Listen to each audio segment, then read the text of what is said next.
Hari ini tanggal 9 April 2022, hari Sabtu. Hari ini atas pengajuan permohonan dari Saudara Sultan Lokapia Bhante Sultan atas meninggalnya mendiang Nyonya Choa Nali yang merupakan nenek dari Sultan. Di hari ini Sultan mengajukan permohonan untuk memberikan dhamma singkat. Oleh sebab itu ini adalah penjelasan dhamma dari Bhante.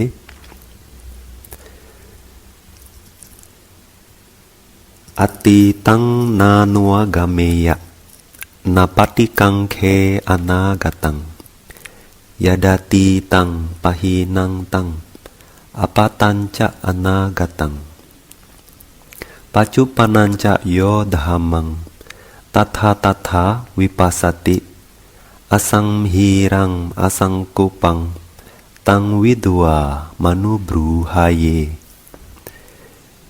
Ini adalah kutipan syair dari Majjhima Nikaya Bhaddekarata Sutta. Nah, di sini Sang Buddha menjelaskan bahwa atitang nanua gameya, kita jangan mengirimkan pikiran kita ke masa lampau.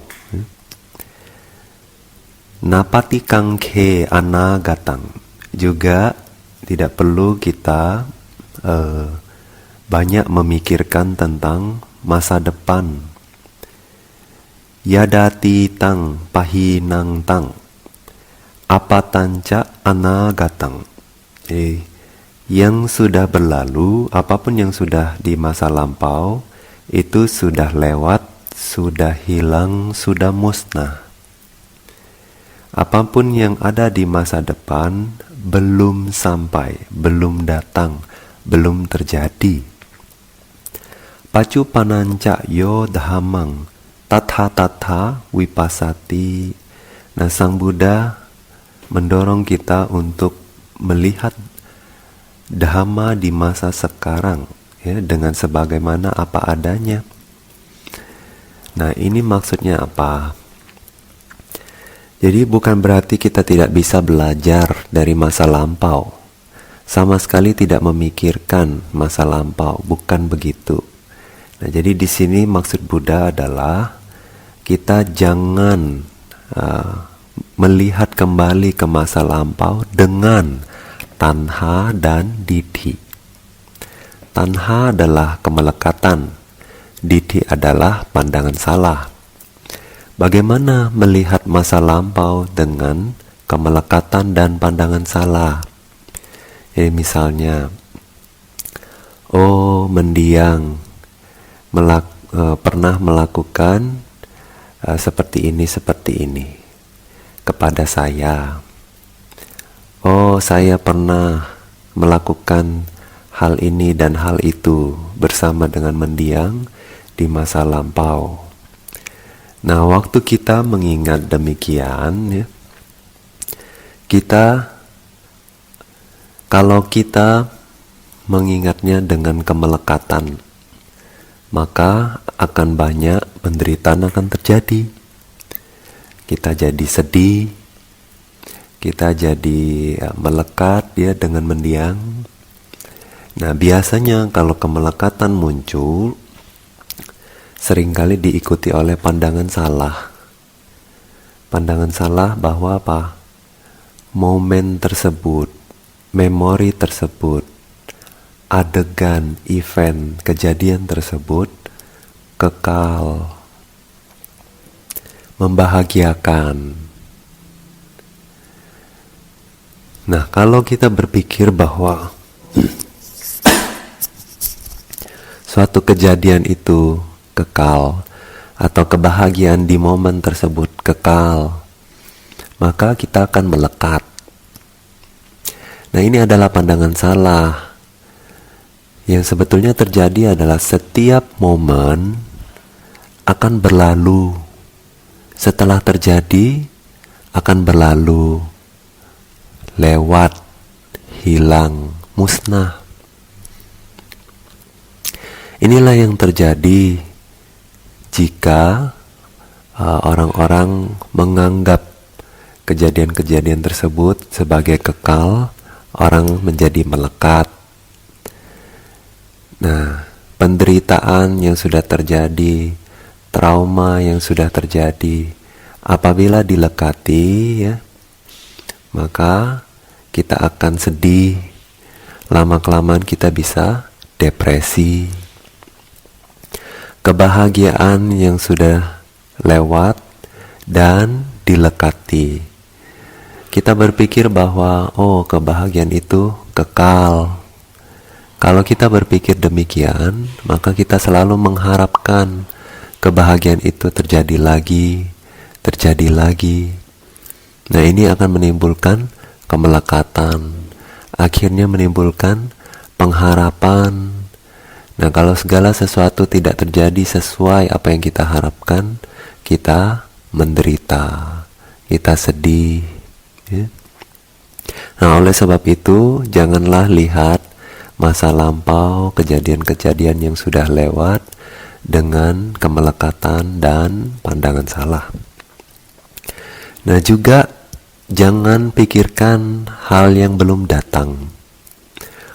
Sekarang mendiang sudah tidak ada lagi, sekarang saya sendiri, ya, bagaimana tanpa beliau, masa depan, bagaimana besok, bagaimana bulan depan, bagaimana tahun depan.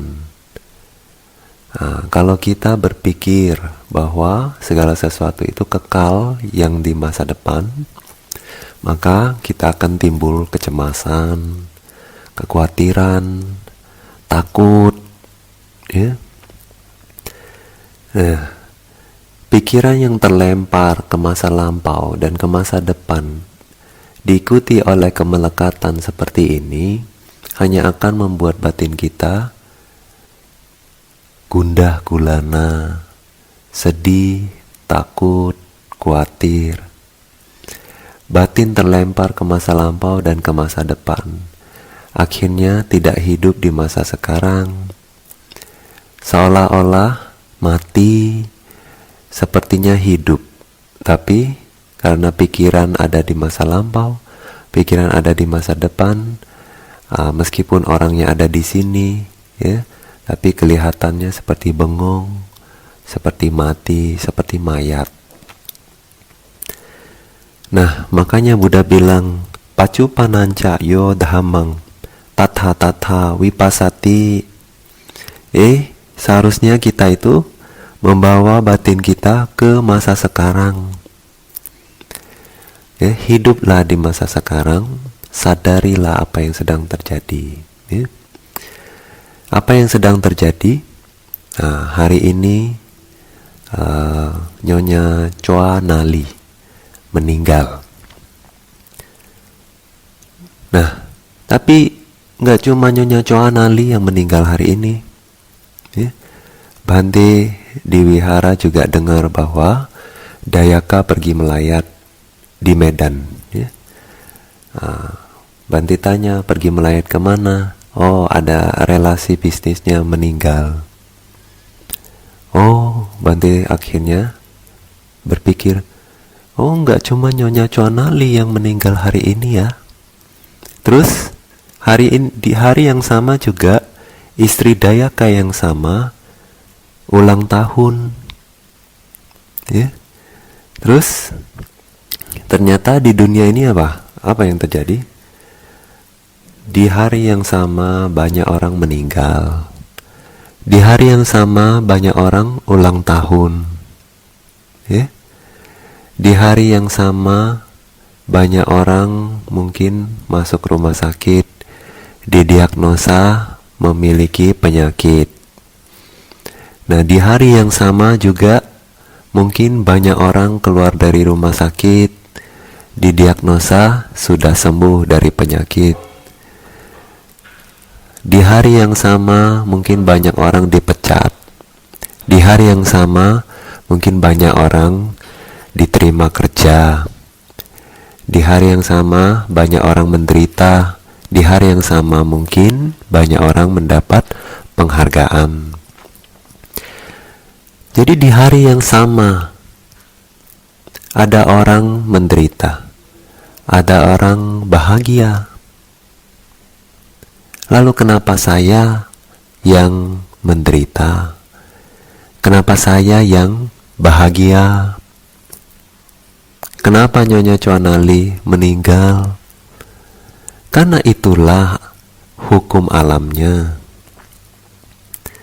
Nyonya Cuanali meninggal umur 90-an lebih ya. Itu bisa dihitung jari yang meninggal seusia itu zaman sekarang. Jadi ya memang sudah waktunya sebetulnya. Siapapun yang terlahir, apakah ada yang tidak meninggal? Apakah ada yang hidup abadi?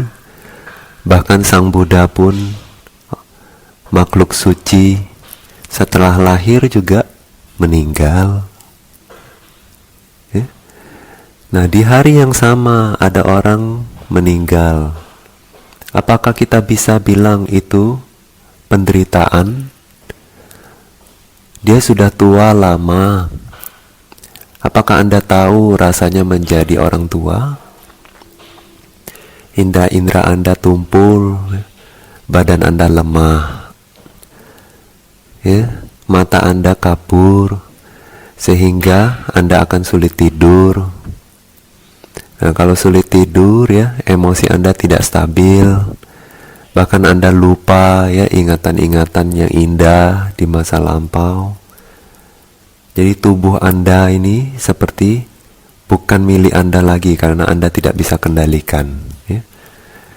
Tidak seperti apa yang Anda rasakan waktu Anda masih muda, seolah-olah Anda bisa memiliki tubuh ini ya. Mau dijungkir balik juga boleh. Tapi kalau sudah tua ya, banyak hal yang bikin kita sedih. Nah, ini kalau kita sehat-sehat aja ya waktu meninggal ya. Nah, bisa dibayangkan bahwa semua fungsi organnya menurun ya. Apa yang akan terjadi? Apa yang rasanya jadi tua itu apa? Jadi tua itu bukanlah sebuah kebahagiaan ya. Nah, terus sekarang lahir orang yang baru lahir.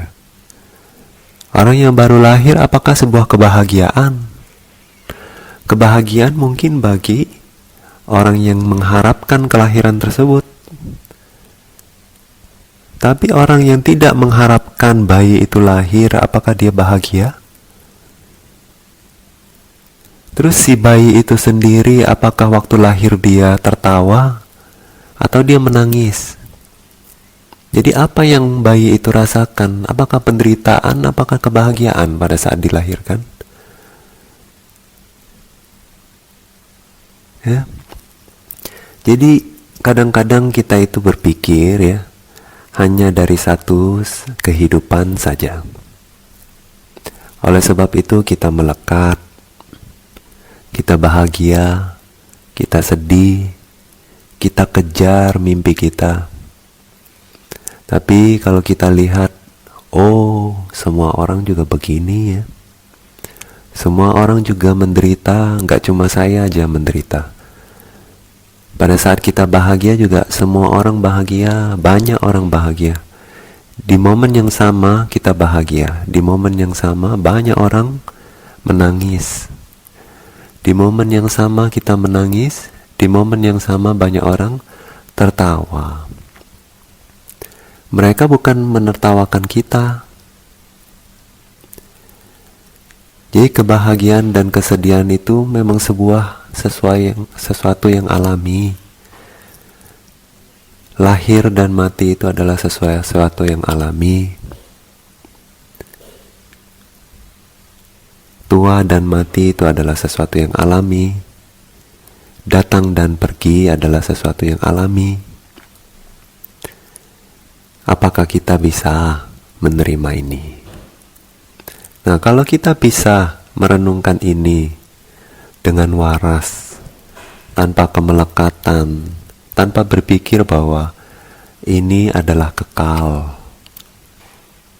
maka kita yang disebut dengan tinggal di masa sekarang, melihat segala sesuatu dengan sebagaimana apa adanya.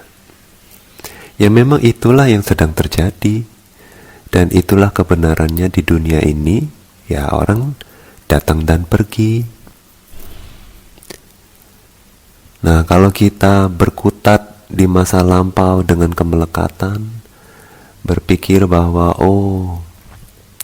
dulu alangkah indahnya ya, andai saja terulang lagi, andai saja momen-momen yang membahagiakan seperti itu tidak hilang, selalu ada. Nah, itu adalah pandangan salah, karena mana ada di dunia ini yang kekal, yang selalu bahagia, yang tidak pernah hilang, tidak pernah mati. Begitu juga masa depan ya, yang belum terjadi, kita terlalu pikirin. Jadi pikiran kita apakah sedih, depresi, atau khawatir, takut, itu semua tergantung bagaimana kita membawa pikiran ini. Kalau kita izinkan batin kita berkutat di masa lampau, kita jadi depresi, kita sedih ya. Terus kalau kita izinkan batin kita berkutat di masa depan, kita jadi khawatir, gelisah, takut ya. Jalankanlah yang terbaik ya, apa yang bisa dilakukan di momen ini juga ya. Nah, yang sudah berlalu jadikan pelajaran. Di masa depan bukannya sama sekali tidak boleh merencanakan sesuatu, bukan. Cuma tidak perlu terlalu dikhawatirkan. Segala sesuatu itu sering terjadi di luar rencana kita. Karena apa? Banyak hal itu tidak di dalam kendali kita. Nah, yang penting kalau memang kamanya ya tidak akan lari kemana ya. Kalau memang kamanya, petir pun tidak akan menyambar kita. Bisa jadi menyambar orang di pinggir kita, tapi kita tidak kena. Kalau memang kamanya ya, rezeki nggak akan lari kemana. Kalau memang uang kita dibohongin orang ya, itu karena ya sudah bukan kamanya lagi. Uang itu sudah seharusnya pergi dari kita. Jadi tidak perlu ya terlalu khawatir. Kita bisa melakukan yang terbaik ya, tapi pada saat segala sesuatu tidak sesuai dengan apa yang kita harapkan, nah itulah karma kita. Terima saja untuk bisa hidup di masa sekarang.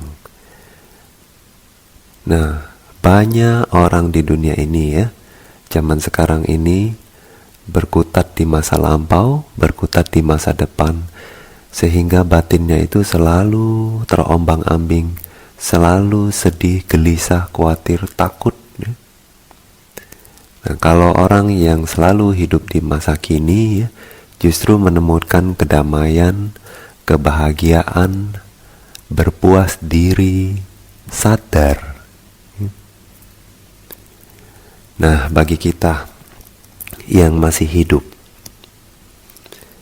bukannya kita tidak akan mati, tapi kita siap mati enggak? Kita sadar bahwa semua orang akan mati. Nah, oleh sebab itu, untuk mati, kita sudah siap belum? Nah, oleh sebab itu, karena kita belum terbebas dari kematian, usia tua, sakit ya, nah, setidaknya kita lakukanlah banyak-banyak kebajikan. Melakukan kebajikan itu tidak rugi ya. Orang kaya itu karena memberi, bukan karena simpan ya. Orang sehat itu juga ya, karena memberi. Misal Buddha bilang berdana makan memberikan kesehatan. Waktu kita berdana makan, makanan itu kan jadi kesehatan buat orang lain yang makan ya.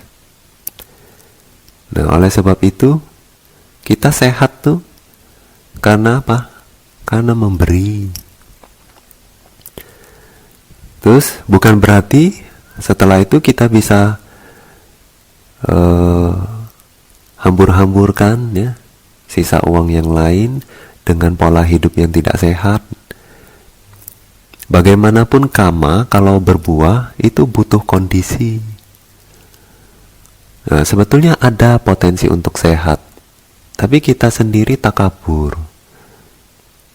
Kita makan gorengan, kita suka yang manis, kita makan apa yang kita suka. Yang apapun ya, mau sebaik apapun makanannya, kalau kebanyakan juga ya nggak bagus ya.